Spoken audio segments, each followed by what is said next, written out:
What if I told you that right now, today, there are properties available across the United Kingdom that a student, a young graduate, or someone with a genuinely limited budget can actually afford to buy and make money from?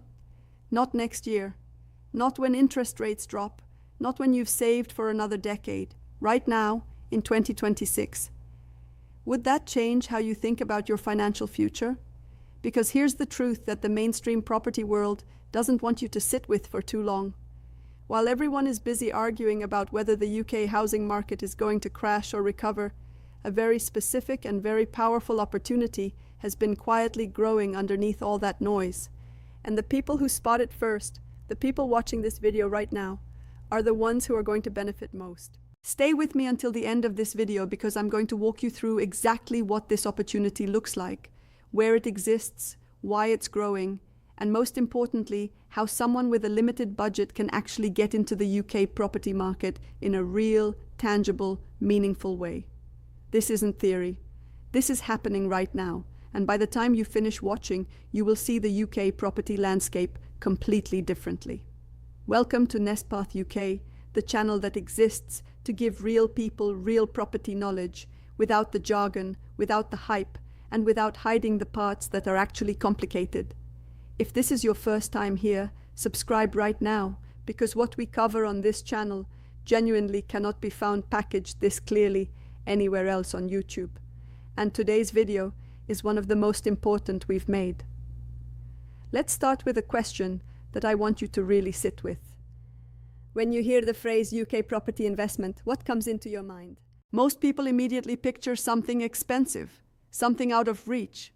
A terraced house in Manchester, a flat in Birmingham, something that costs $200,000, $250,000, requires a deposit of $50,000 or more, needs a mortgage, needs a credit history, needs experience.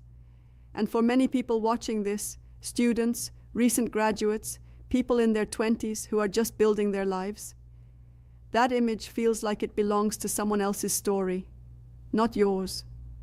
That feeling is completely understandable, and it's also, in a very specific and important way, outdated. Because what has happened over the last several years in the UK, quietly, steadily, almost without fanfare, is the rise of an entirely different category of property investment. One that was built specifically to serve a market that never goes away. One that generates consistent rental income in good economic times and bad. One with entry points that can be a fraction of what you'd pay for a traditional residential property. And that category is student and young professional accommodation. And in 2026, the conditions surrounding this sector are more favorable than they have been in a very long time. Let me show you exactly why. The United Kingdom is home to more than 160 universities and higher education institutions spread across every region of the country. Right now, at this moment, there are approximately 2.8 million students enrolled in UK universities. That is not a number that fluctuates dramatically. It doesn't collapse when the economy gets difficult. It doesn't disappear when interest rates rise. In fact, in periods of economic uncertainty, university enrollment historically goes up, because when the job market tightens, people invest in their education, which means the demand for student accommodation is one of the most stable, most predictable demand bases in the entire UK property market. Think about that for a moment. Every single one of those 2.8 million students needs somewhere to live. Every single academic year, without exception. They are not optional tenants. They are a permanent, renewing, structured wave of demand that arrives on schedule year after year after year. As an investor, as someone who is trying to generate income from property, that kind of demand base is extraordinarily valuable. And right now, the supply of good quality student accommodation is not keeping up with it. But before we get into the specific property types and the numbers behind them, I want to tell you something that I think reframes this entire conversation. Because the story of UK student property in 2026 isn't just about investment returns and yield percentages. It's about a fundamental shift in what students expect and what they are willing to pay for. And that shift is creating opportunity in ways that didn't exist even 5 or 6 years ago. The student of 2026 is a different person from the student of 2010 or even 2018. They are more globally connected. They are more informed about their options. Many of them, particularly the international students who now make up a substantial and growing portion of UK university populations, come from backgrounds where quality accommodation is not just desired, it is expected. They are arriving from India, from China, from Nigeria, from the Gulf states, from Southeast Asia. Their parents are paying tens of thousands of pounds in tuition fees. They are not going to accept damp walls, broken heating, and 5 people sharing one bathroom. They want modern, clean, safe, well-managed accommodation that allows them to focus on their studies, build their social lives, and feel secure in a country that is new to them. And here is the critical point: they will pay for it. International student enrollment in UK universities has been growing consistently, and the post-study work visa introduced by the UK government has made Britain an even more attractive destination. Students know they can study here and then stay to build their careers. That makes the UK even more desirable. And all of those students need somewhere to live. This is the foundation of the opportunity. Now let's talk about exactly what that opportunity looks like in practice, because there are 3 specific property types sitting at the heart of this right now, and I want to give you a genuinely thorough understanding of each one. The first is studio apartments, and I want to immediately address the image problem that those 2 words carry. Because when a lot of people hear studio apartment, they think cramped, they think compromise, they think a bed 3 feet from a kitchen sink. The modern purpose-built studio apartment in a UK student or young professional development is a completely different product. We are talking about self-contained units, typically between 20 and 35 square meters, that have their own private bathroom, their own kitchen area, their own dedicated sleeping and living space, professionally finished, properly insulated, with high-speed internet as standard. And they sit inside developments that offer amenities, communal working spaces, on-site gyms, social lounges, bike storage, parcel collection, sometimes rooftop terraces. These are not compromises. These are considered lifestyle products that solve a very specific problem for a very specific person. A postgraduate student from overseas who wants independence, privacy, and quality. A final year undergraduate who has outgrown shared living and wants their own space. A young professional in their first graduate job who wants to live centrally without paying a premium for a full 1-bedroom flat. For all of these people, a well-designed studio apartment is not a fallback option. It is the preferred choice. And for the investor, the economics are genuinely compelling.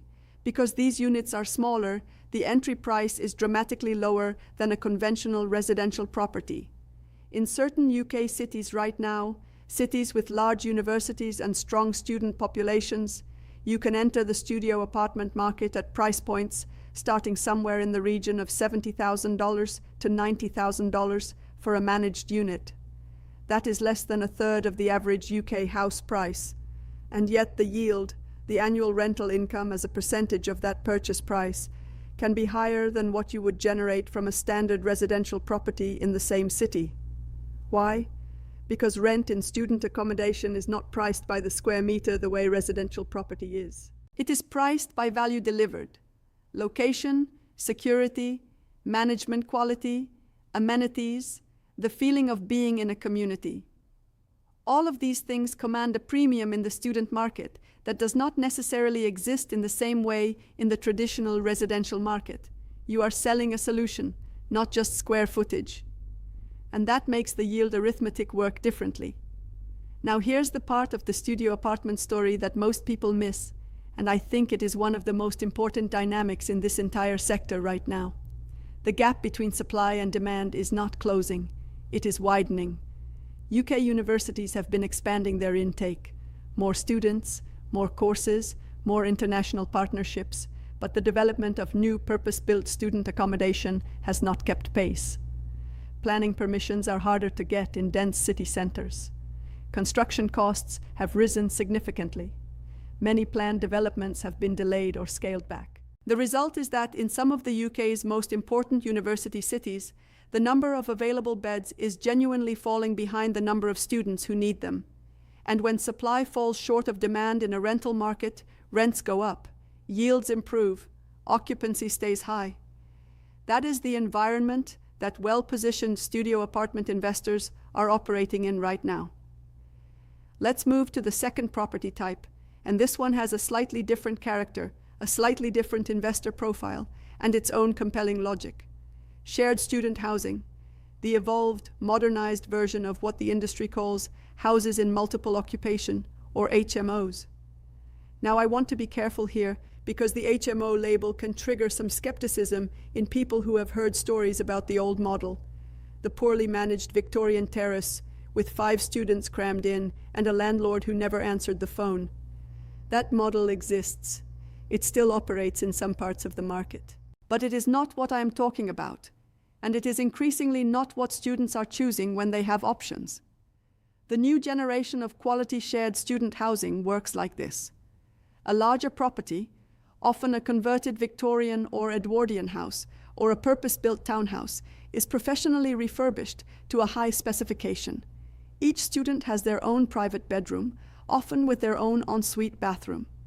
The kitchen, living room, and outdoor spaces are shared. The property is managed by a professional lettings agency or management company that handles maintenance, tenant issues, rent collection, and compliance. And crucially, the presentation and the quality of the product is designed to attract students who actually want to live there, not students who are settling because they have no other choice. The investment case for this model has a core structural advantage that drives everything. Total rental income from all the individual rooms combined is substantially higher than the rent you could achieve by letting the same property to a single family or as a single-let residential unit. A 4-bedroom house renting to a family at $900 per month becomes a 4-room student HMO, generating perhaps $400 per room per month, $1,600 per month total. The property is the same. The income is dramatically different. That differential is the engine of the HMO investment model. And in university cities, the reliability of that income has an extra layer of support. The academic year creates a natural, predictable rental cycle. Students commit to their tenancy agreements in advance, often signing for the following year before the current academic year has even ended. Void periods in well-managed student HMOs in strong university cities are minimal. The rhythm of the academic year means you almost always have tenants lined up before your current tenants leave. That predictability is enormously valuable if you are trying to build a reliable income stream from property. I want to mention some of the cities where this model is performing well right now, because location is everything in property, and I think being specific is more useful than being vague. Sheffield, Leeds, Nottingham, Leicester, Coventry, Liverpool, Newcastle.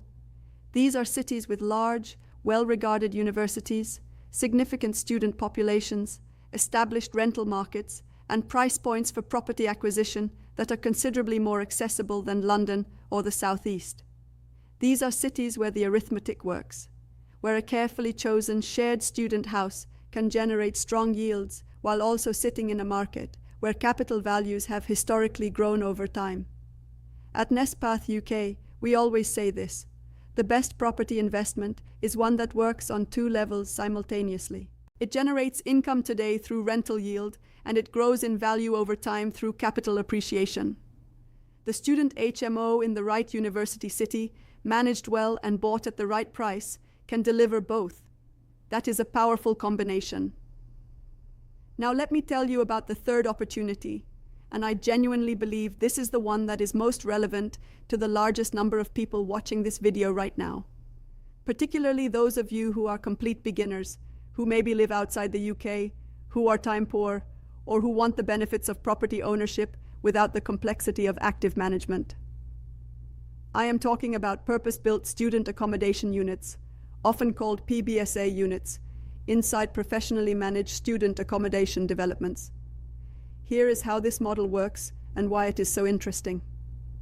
A developer builds a large student accommodation block, could be 100 rooms, could be 500 rooms, in a prime university city location. That development is sold to investors on a unit-by-unit basis, You buy one room, one studio, one unit within that larger building. You own it. Your name is on the title deed.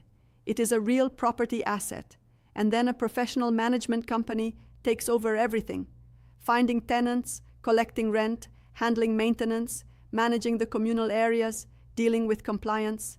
They do all of it. You receive your income, typically paid quarterly or annually, with no day-to-day involvement required. For someone who is building their first investment, who doesn't yet have the experience or the time to manage a property directly, this model removes almost all of the operational complexity. It is as close to genuinely passive property income as the UK market currently offers, while still owning a real tangible asset. And the entry price points can be remarkably accessible. There are units in certain markets, cities like Hull, Bradford, Sunderland, Stoke-on-Trent, and parts of the Midlands, where PBSA units are available at prices below $80,000. For someone with $20,000 to $30,000 available as a deposit, in some cases, these can be financed with specialist commercial lending. In other cases, cash buyers at that level have a real and immediate route into property ownership. The net yields that well-performing PBSA developments have been generating, and I want to be careful to say that past performance is never a guarantee of future results, have in some cases been running at 7% to 9% annually after management fees. That is a yield profile that is genuinely competitive with almost any other asset class, and it comes with the added security of a physical, tangible asset rather than a share price or a fund unit that can evaporate overnight. But I need to be real with you now, because I think honesty is the most valuable thing this channel can offer, and there are real risks in this sector that you must understand before you put a single pound anywhere. Not every PBSA scheme is a good investment. Not every developer delivers what they promise. In the early 2020s, there were schemes that were marketed aggressively to investors, particularly overseas investors, with projected yields that looked extraordinary on paper and turned out to be completely unrealistic in practice. Management companies failed. Developments were poorly located near universities that had declining enrollment.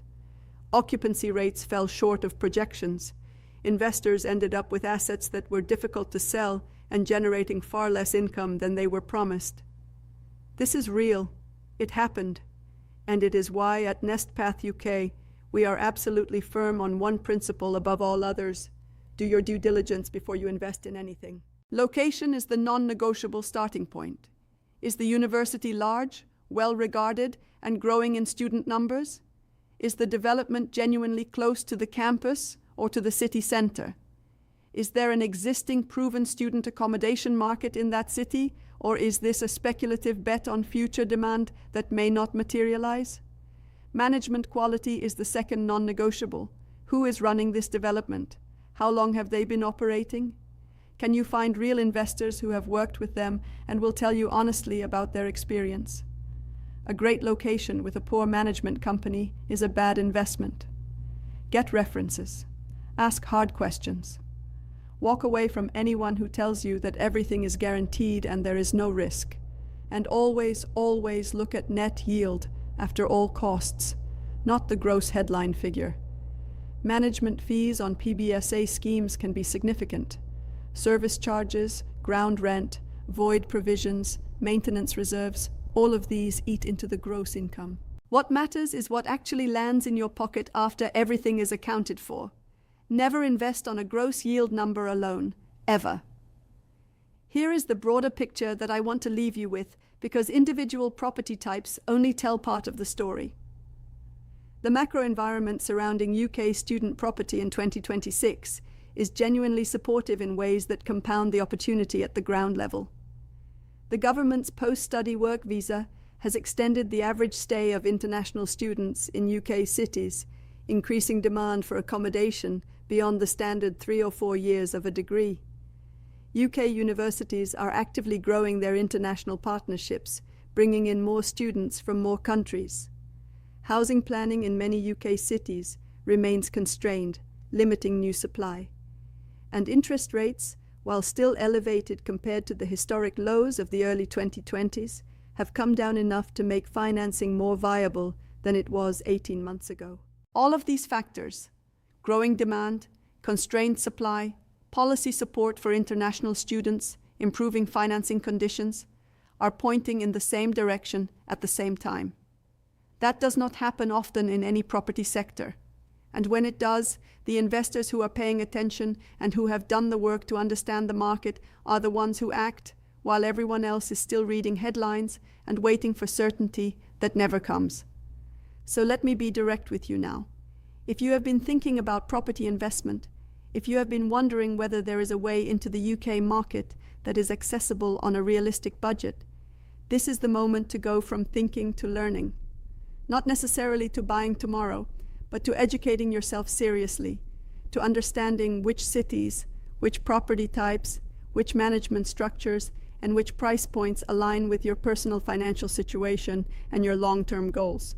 That is what Nestpath UK is here for. Every video on this channel is designed to move you from confusion to clarity, from overwhelm to understanding, from the sidelines to a position where you can make genuinely informed decisions about your money and your future. So here is what I need from you right now. If this video gave you something real, one new idea, one thing you did not know before, one shift in how you see the UK property market, hit that like button. It takes 2 seconds, and it helps this channel reach the people who need this information most. Subscribe to Nestpath UK if you are not already here, because we are consistent, we go deep, and we do not waste your time. And leave a comment below. Tell me where you are in your property journey. Are you a complete beginner? Are you already invested in student accommodation? Are you a student yourself who wants to understand whether property ownership is even possible for you right now? Tell me, because I read everything and I respond to as many comments as I possibly can. The opportunity in UK student property is real. It is here, and it belongs to the people who take the time to understand it. That is you, right now. This is Nestpath UK, and I will see you in the next one.